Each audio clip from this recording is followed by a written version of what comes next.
Hi friends అందరికీ, నేను మా ఊరు వచ్చాము. మా ఊర్లో చెరువు అనమాట, మా అమ్మ వాళ్ళ ఊరు చెరువు. ఇక్కడ బట్టలు వాష్ చేయడానికి వస్తాము. అంటే ఇంట్లలో నీళ్ళు ఎక్కువ ఉండవు, పండగలప్పుడు అందరి ఇళ్ళలో చుట్టాలు వస్తారు కదా ఫ్రెండ్స్, అందుకని చెప్పేసి ఇలా చూడండి.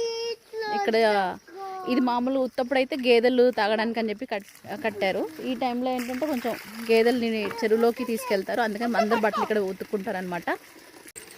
సో మేము బట్టలు వాషింగ్కి అయితే ఇక్కడికి వస్తాము. ఊరికి వచ్చినప్పుడల్లా నీళ్ళు తక్కువ ఉంటాయి, చుట్టాలు వచ్చినా సరిపోరు. ఇక్కడైతే కంటిన్యూగా 24/7 వాటర్ వస్తూనే ఉంటుంది. సో అందరు ఇక్కడికే వచ్చి వాష్ చేసుకుంటారు. మా బ్యాచ్ అంతా వచ్చామన్నమాట. పిల్లలు ఆడుతున్నారు.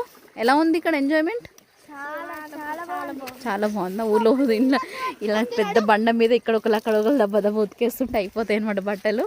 అది ఫ్రెండ్స్, ఊరు చెరువు అయితే ఫుల్ అయింది వర్షాలు. ఇక రేపు బతుకమ్మలు వేసినప్పుడు చూడాలి. ఇప్పుడైతే చిన్న బతుకమ్మలు ఎక్కడ వేసారు? లాస్ట్గా స్టెప్స్ దగ్గర వేసారంటే ఇంక రేపు అయితే మొత్తం అంతా నిండిపోతాయి అనమాట. నేను అది కూడా అయిన తర్వాత వీడియో పెడతా. బాయ్.